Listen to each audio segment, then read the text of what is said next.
اللهم صل على سيدنا مولانا محمد وبارك وسلم صلوا عليه الصلاة والسلام عليك يا رسول الله صلی اللہ تعالیٰ علیہ وسلم۔ اللہ تبارک و تعالیٰ جل مجدہ الکریم قرآن کریم کی سورہ حشر کے اندر اللہ فرماتا ہے یا ایھا الذین آمنوا اتقوا اللہ، اے ایمان والوں اللہ سے ڈرو، ولتنظر نفس، اور اے ایمان والوں اللہ سے ڈرنے کے ساتھ ساتھ اپنے اعمال کا محاسبہ کرو، اپنے نفس کی طرف نظر کرو، دھیان دو، بما قدمت لغد، تم نے آگے کے لیے کیا بھیجا، آخرت کے لیے کیا تیار کیا۔ اللہ نے یہ فرما کر کے پھر مزید فرمایا واتقوا اللہ، اے لوگوں اللہ سے ڈرو، ان اللہ خبیر بما تعملون، بے شک اللہ تمہارے ہر کام سے باخبر ہے، بے شک اللہ ہمارے ہر کام سے باخبر ہے۔ اللہ نے اس آیت کریمہ کے اندر دو جگہ ڈرنے کا حکم دیا۔ پہلے فرمایا اے ایمان والوں اللہ سے ڈرو، پتہ چلا جہاں خطاب عام لوگوں سے نہیں بلکہ ایمان والوں سے۔ ایمان اصل کامیابی ہے، ایمان کو بچانے کے لیے اللہ نے فرمایا اب ایمان لانا کافی نہیں ہوگا، بلکہ ایمان لانے کے ساتھ ساتھ میرے بندو اللہ سے ڈرو۔ اللہ سے ڈرنے کے ساتھ ساتھ تمہیں اپنے اعمال کا محاسبہ بھی کرنا ہوگا کہ تم نے جو اعمال کیے ہیں اب ان کی حفاظت بھی کرنی ہوگی۔ مثال کے طور پر یوں سمجھیں، اگر ہم نے کسی کے مال کے ساتھ مشاکرت کر لیا، ہم نے کسی کے پاس اپنے مال کو کسی عہد و پیمان کے ساتھ کسی کے پاس رکھ دیا، عہد و پیمان ہو گیا، عہد و پیمان ہونے کے بعد بھی ہمیں فکر اپنے مال کی لگی رہتی ہے، ہمیں پھر فکر اپنی جائیداد کی لگی رہتی ہے، حالانکہ ہمارے اس مال کا عہد اور پیمان ہو چکا ہے، تمام چیزیں ہو چکی ہیں، اس کے باوجود ہمیں اس کی فکر لگی رہی ہے۔ اللہ فرماتا ہے اے لوگوں اسی طرح سے جو تم نے اعمال کیے ہیں، جو تم نے نمازیں ادا کی ہیں، جو تم نے روزے ادا کیے ہیں، جو تم نے زکوٰۃ و خیرات کیے ہیں، جو تم نے حج کیے ہیں، جو تم نے صدقہ و خیرات کیے ہیں، اے میرے پیارے بندو یاد رکھو اب تمہیں اس کی حفاظت کرنی ہوگی، اللہ کی بارگاہ میں ڈرنا ہوگا،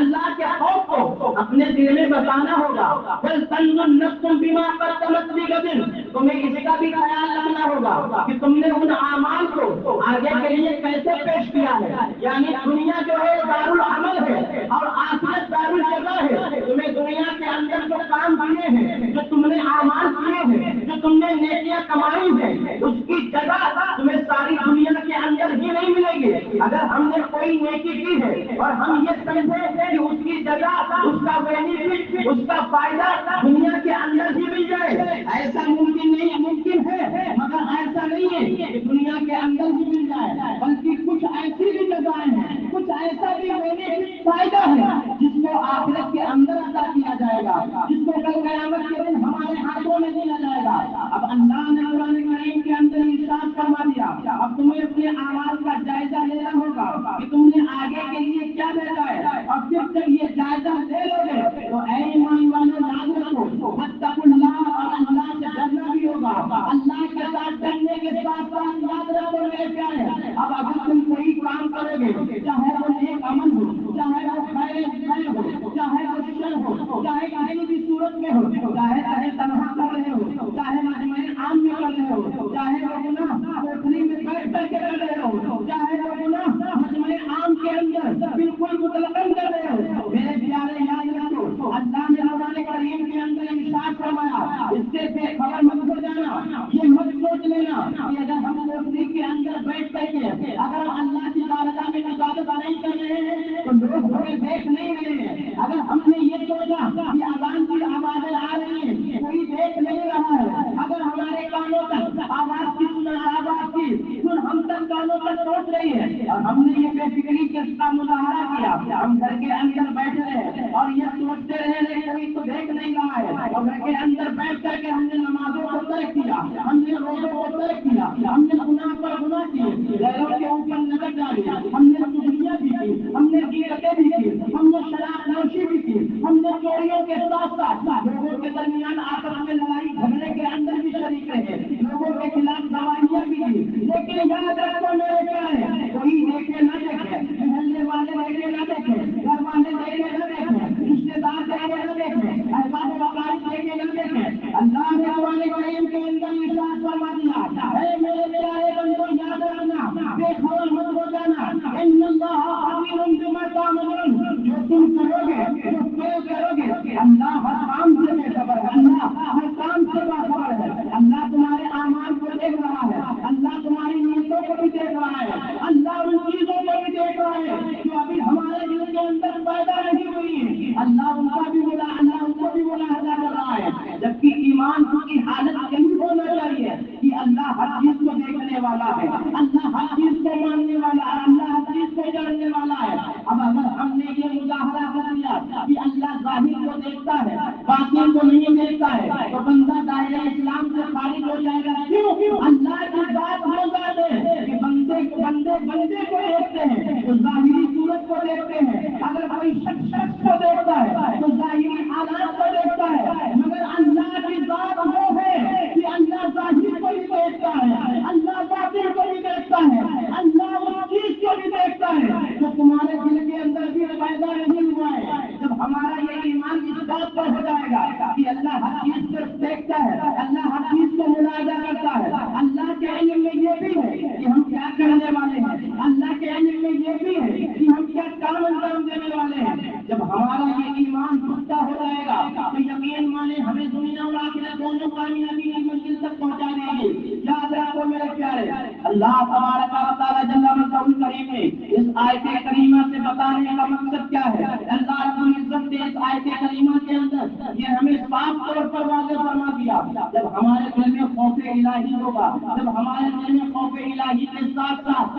اعمال صالحہ کرنے کے ساتھ ساتھ ان پر ملازمت رہے گی، ان پر ہمیشگی رہے گی، جبھی ہم رب کائنات کی بارگاہ میں کامیاب ہوں گے۔ اب آپ کہیں گے کہ ہم نے ماہ رمضان المبارک کے اندر بہت سے روزے رکھے ہیں، بہت سی نیکیاں کی ہیں، بعض لوگوں نے کثرت کے ساتھ عبادتیں کی ہیں، لیکن کیا وجہ ہے کہ رمضان چلا گیا تو ایسا لگتا ہے کہ سبوں کو لپیٹ کر کے رکھ دیا گیا ہے، رمضان کیا گیا ایسا لگتا ہے کہ مسجدیں ویران ہو گئی ہیں، رمضان کیا گیا ہم یہ سمجھ گئے کہ ہماری تو مغفرت ہو رہی ہے، رمضان کیا چلے گئے ہم یہ سمجھ گئے ہمیں تو اللہ کی بارگاہ سے مجھ سے شفاعت سنا دیا گیا ہے، رمضان کیا چلے گئے ہم تو یہ سمجھ کر کے اپنے گھروں کے اندر بیٹھ گئے کہ ہم تو مغفرت کا ہمیں موقع مل گیا، ہمیں شفاعت کا موقع مل گیا، جنت کا ٹکٹ مل گیا، ہم یہ سمجھ کر کے اپنے گھروں کے اندر بیٹھ کر کے اب اگر اذان کی آواز آ رہی ہے مگر مسجد کو آنے کو تیار نہیں، اذان پر آزاد کی سزائیں ان کے ذہنوں تک پہنچ رہی ہیں، مگر نہ تو ہم فجر میں آنے کو تیار ہیں، نہ تو ظہر میں آنے کو تیار ہیں، نہ تو عصر میں آنے کو تیار ہیں، نہ تو مغرب میں آنے کو تیار ہیں، نہ تو عشاء میں آنے کو تیار ہیں، نہ تو قرآن پڑھنے کو تیار ہیں، نہ تو تسبیحات پڑھنے کو تیار ہیں۔ میرے پیارے عزیزوں بالآخر کیا رمضان سے یہ چیزیں جائز تھیں؟ بلکہ یاد رکھو میرے پیارے، جو چیزیں رمضان کے اندر جائز تھی اور رمضان میں تو ہمیں ایک مہینے تک پریکٹیکل کر کے یہ بات بتا دی کہ اے لوگوں یاد رکھو اللہ نے ہمیں بتا دیا، اے لوگوں یاد رکھو جو بندے ماہ رمضان کے اندر عبادت کر سکتا ہے تو اگر دیگر ایام کے اندر اگر دوسری عبادتیں نہ کرنے کے ساتھ کم سے کم فرائض کو ادا کر سکتا ہے، واجبات کو ادا کر سکتا ہے، نمازوں کو ادا کر سکتا ہے، کام وہی ہے مگر ہماری ذہنیت بدلی ہوئی ہے، ہماری فکر بدلی ہوئی ہے۔ اور میں حدیث پاک سنا کر کے بس رخصت ہوتا ہوں، پیارے آقا علیہ السلام نے ارشاد فرمایا تھا، میرے مصطفیٰ فرماتے ہیں ایک زمانہ ایسا آئے گا جس زمانے کے اندر لوگوں کے دلوں کے اندر قرآن پرانا ہو جائے گا، صحابہ صلی اللہ اللہ کی بارگاہ اللہ کے پیارے نبی کی بارگاہ میں عرض کرتے ہیں یا رسول اللہ ان کے دلوں کے اندر قرآن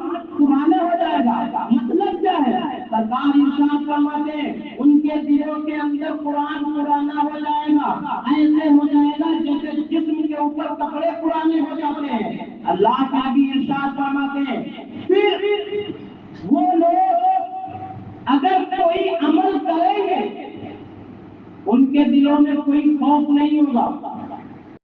خوف کے ساتھ ساتھ دنیا کا لالچ ان کے اندر بھر جائے گا۔ اگر وہ کوئی کام کریں گے تو لالچ بھی میں کریں گے، ان کے دلوں سے خوف الہی نکل جائے گا۔ اب اگر خدا نہ خواستہ کوئی نیک عمل بھی کر دیا تو یہ سمجھیں گے کہ یہ مقبول ہو گئے، ہم مقبول ہو گئے۔ اور اگر کوئی برائی کرے گا، کوئی بری بات کرے گا، گناہ کرے گا، تو یہ سمجھے گا کہ ہم بخش دیے جائیں گے، ہم بخش دیے جائیں گے۔ اب ذرا اندازہ لگاؤ، میرے آقا نے 14 سال پہلے یہ بات فرمائی تھی، اب اندازہ لگاؤ کیا ہم نے قرآن کو بعد رمضان کھا کر کے دیکھا ہے؟ کیا ہم نے قرآن کی تلاوت کی ہے؟ کیا ہم نے قرآن کے صفحات کو اٹھا کر کے رسانی کی ہے؟ ہرگز نہیں کی ہے۔ کیوں نہیں کی ہے؟ کہیں ہم اس صف کے اندر تو داخل نہیں ہو گئے جس صف کے بارے میں میرے سرکار نے 14 سال پہلے فرمایا تھا۔ حضرت سیدنا امام غزالی رضی اللہ تعالیٰ عنہ فرماتے ہیں کہ لوگوں کو کیا ہو گیا، لوگ اعمال کر کے یہ سمجھ بیٹھے کہ ہم بخش لیے گئے ہیں، جبکہ حال یہ کسی کو پتہ نہیں ہے کہ ہمارے اعمال رب کی بارگاہ میں قبول ہوئے بھی ہیں یا نہیں ہوئے۔ آخری بات پہ تو سیدنا عمر فاروق اعظم جو سرکار کی بارگاہ سے مدعی شفاعت حضرت عمر کو مل چکا تھا، جنت کا ٹکٹ سرکار نے دنیا کے اندر حضرت عمر کو دے دیا تھا، اور یہ وہی عمر تھے اگر راستے سے گزرتے تھے تو اس راستے سے شیطان نہیں گزرتا تھا۔ خلیفہ ثانی تھے، دوسرے خلیفہ تھے حضرت عمر، لیکن آؤ ان کے اعمال کی حالت دیکھو۔ حضرت سیدنا عمر فاروق اعظم رضی اللہ تعالیٰ عنہ کے عید والے دن لوگ ان کے دروازوں کے اوپر دستخط دیتے ہیں، دروازے کو کھٹکھٹاتے ہیں، اندر سے حضرت عمر فاروق اعظم کے رونے کی آواز آ رہی ہے، دروازے کے اوپر دستخط دی، دروازے کو کھولا گیا، لوگوں نے کیا دیکھا کہ حضرت عمر رضی اللہ تعالیٰ عنہ عید والے دن اللہ کی بارگاہ میں دعوت ہو رہے ہیں۔ لوگوں نے عرض کیا تھا، اے امیر المومنین عمر فاروق اعظم، کیا وجہ ہے کہ آپ کو خوشی کا دن ہے، آپ رو رہے ہیں، آپ گڑگڑا رہے ہیں، آپ خوشیاں بازاری کر رہے ہیں، لوگ خوشیاں منا رہے ہیں۔ حضرت عمر فاروق اعظم نے ارشاد فرمایا، ھذا یوم العید ویوم الوعید۔ حضرت عمر فاروق اعظم فرماتے ہیں بے شک آج کا دن جو ہے وہ عید کا دن بھی ہے اور غم کا دن بھی ہے، خوشی کا بھی دن ہے اور غمگین بھی ہے۔ حضرت عمر فاروق اعظم انکساری کے طور پر کہتے ہیں، اے میرے ساتھیوں سنو، عید تو ان لوگوں کے لیے ہے جن کے اعمال رب کی بارگاہ میں مقبول ہو گئے ہیں، جن کے اعمال اللہ نے قبول فرما دیا، ان کے لیے عید کا دن ہے، اور مجھے تو معلوم نہیں ہے۔ حضرت عمر فاروق اعظم فرماتے ہیں لا ادری سرکار عمر فاروق اعظم فرماتے ہیں مجھے معلوم نہیں کہ میں مقبولین میں سے ہوں یا مردودین میں سے ہوں، اس لیے رب کی بارگاہ میں گڑگڑا کر کے دعائیں کرتا ہوں۔ اے رب کائنات، اسی لیے اللہ تبارک و تعالیٰ نے دوسری آیت کریمہ کے اندر ارشاد فرمایا تھا، اللہ فرماتا ہے والذین یؤتون ما آتوا، اللہ فرماتا ہے وہ لوگ جو اللہ کی راہ میں دے چکے اور اس بات پر ڈرتے ہیں کہ اللہ کی بارگاہ میں ہم لوگوں کو پلٹ کر کے جانا ہے، اللہ کی بارگاہ میں ملاقات کرنا ہے، پھر وہ رب کائنات کی بارگاہ میں عبادتوں کو کرتے ہیں۔ اللہ فرماتا یہی وہ لوگ ہیں جو اللہ کی بارگاہ میں کامیاب ہیں۔ حضرت ام المومنین حضرت عائشہ صدیقہ عرض کرتی ہے، یا رسول اللہ کیا یہ چوری کرنے والوں کے بارے میں یا دوسرے گناہ کرنے والوں کے بارے میں نازل ہوئی ہے؟ میرے سرکار فرماتے ہیں نہیں اے عائشہ، یہ آیت کریمہ ان لوگوں کے حق میں نازل ہوئی ہے جو روزے بھی رکھتے ہیں، نمازیں بھی ادا کرتے ہیں، نیکیاں بھی کرتے ہیں، اور ان کے ساتھ ساتھ اللہ کی بارگاہ میں یہ خوف رکھتے ہیں کہ اللہ ہمارے اعمال کو قبول کرے گا یا نہیں قبول کرے گا۔ اللہ کی بارگاہ میں اسی طرح خوف بتا رہتے ہیں کہ کاش اللہ ہمارے اعمال کو قبول فرما لے۔ میرے پیارے عزیزوں، اللہ رب العزت کی بارگاہ میں دعا ہے کہ پاک پروردگار عالم ہم سب کو نیک اعمال اور اعمال صالحہ کرنے کی توفیق اور رفیق عطا فرمائے، اور اللہ کی بارگاہ میں رونے گڑگڑانے کی دعا، اللہ کی بارگاہ میں رونے کی گڑگڑانے کی ہمیں اور آپ کو توفیق اور رفیق عطا فرمائے، کثرت کے ساتھ عبادت کرنے کی توفیق عطا فرمائے، نماز پنجگانہ و جماعت ادا کرنے کی توفیق عطا فرمائے۔ استغفر اللہ ربی من کل ذنب واتوب الیہ۔ السلام علیکم۔